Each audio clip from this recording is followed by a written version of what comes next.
Let's get you caught up on all the latest waiver wire options and the news from the weekend next on Fantasy Baseball Today in 5.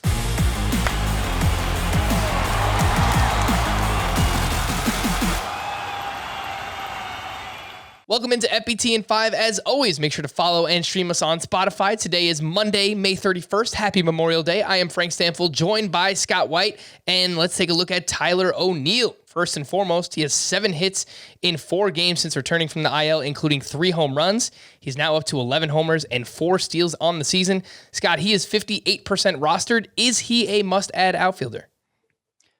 I'd stop a little short of that. I'm keeping an open mind as far as the breakout goes because he's been somebody we've been waiting to break through for several years now, and good minor league numbers, good raw power, all of that. But striking out 33% of the time, walk rate is like 2.5%, like really bad plate discipline he's demonstrated so far. And a lot of his success relies on a barrel rate of about 23%. And half of that would be considered a good barrel rate. So it's just such an excessive number. It seems too good to be true. It seems like the epitome of a hot streak. And particularly with that plate discipline, I expect ONeal to slow down. So I'm thinking more for categories leagues, not so much for points leagues. All right, let's see if this guy is a must-add player in fantasy baseball. Tarik Skubal, who went up against the Yankees this weekend, 6 shutout with 8 strikeouts. He finished with 15 swinging strikes on 95 pitches. Scott, he is 30% rostered, widely available. Is Tarik Skubal a must-add starting pitcher? I think he's pretty close. I'm more excited about him in general than I am Tyler ONeal. His previous 2 starts, Skubal struck out 9 in 5 innings. So 3 starts in a row now where the strikeouts have looked really good. The whiff rates looked really good. And what we've seen from Skubal here recently is just kind of the blossoming of his secondary arsenal. He's gone back to a more traditional changeup after flirting with like a split change earlier. And also the slider. We've seen its whiff rate go up. He's actually getting whiffs on those 2 pitches and not leaning so much on the fastball, which is great. But you, of course, need more in the majors. And, just go look at Skubal's minor league numbers if you need a reminder how good of a strikeout pitcher he could be. So him going 6 innings this time out and still getting all those whiffs, I think is very encouraging for his development. Would you rather have Skubal or Yusei Kikuchi, who delivered another quality start on Sunday?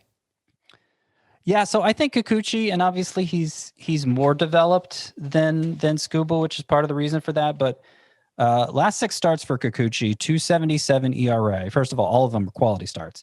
2.77 ERA, 0.85 whip, 9.5 K per 9, and a 15.8 swinging strike rate in those 6 starts for Kikuchi. That would be a top 5 swinging strike rate if it was over the course of the full season. If you need a second baseman, Scott, who do you prefer between these 2 options? Ty France has 9 hits in his 7 games since returning from the IL.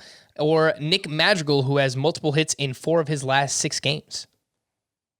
So I would say definitely France. I'm still very high on France. He's been such a consistent 300 hitter. He hit 300 last year. He hit over 300 this spring. He hit 399 his last year in the minors and in 2019.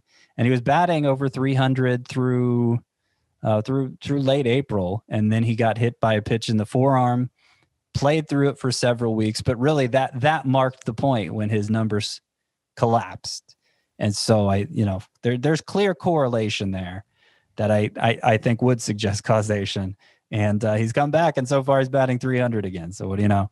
I think him having more power than Madrigal, the fact Madrigal's stolen only 1 base, it doesn't look like he's going to be a significant contributor of that. Madrigal matters in leagues where strikeouts hurt you. But other than that, I think France, the upside's much better.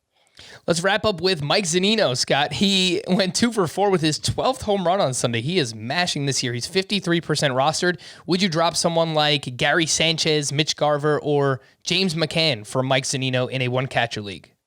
Well, not Garver. Garver had great numbers in May. I think is trending the right direction. I think if it's a shallow enough league where you could even think about dropping Sanchez or McCann, I mean, it's kind of interchangeable at that point. You could go with the hot hand. I don't have a lot of faith in Zunino overall. Kind of like ONeal, he has a ridiculous barrel rate, but he's been hot at a position where not much good is happening. Yep. Some news and notes from the weekend. Just an awful story coming out of Atlanta as Marcell Ozuna was arrested on charges of aggravated assault by strangulation, a felony that carries a minimum of 3 years and a maximum of 20 years in prison, and misdemeanor battery. He was dealing with an injury already. I would be very surprised if we see him play baseball again this year, maybe ever again. So you can drop Marcell Ozuna in your fantasy baseball leagues. Trevor Story went to the IL with right elbow inflammation as a precautionary measure. He will undergo testing on Monday. And Kevin Gausman was removed from his start on Sunday due to left hip tightness as a precaution, and he is slated to undergo an MRI as well. For more extensive fantasy baseball coverage, listen to the Fantasy Baseball Today podcast on Spotify, Apple Podcasts, Stitcher, your smart speakers, or anywhere else podcasts are found. And thanks for listening to Fantasy Baseball Today in 5. If you enjoyed the pod, please leave a 5-star review on Apple. We'll be back again tomorrow. Bye-bye.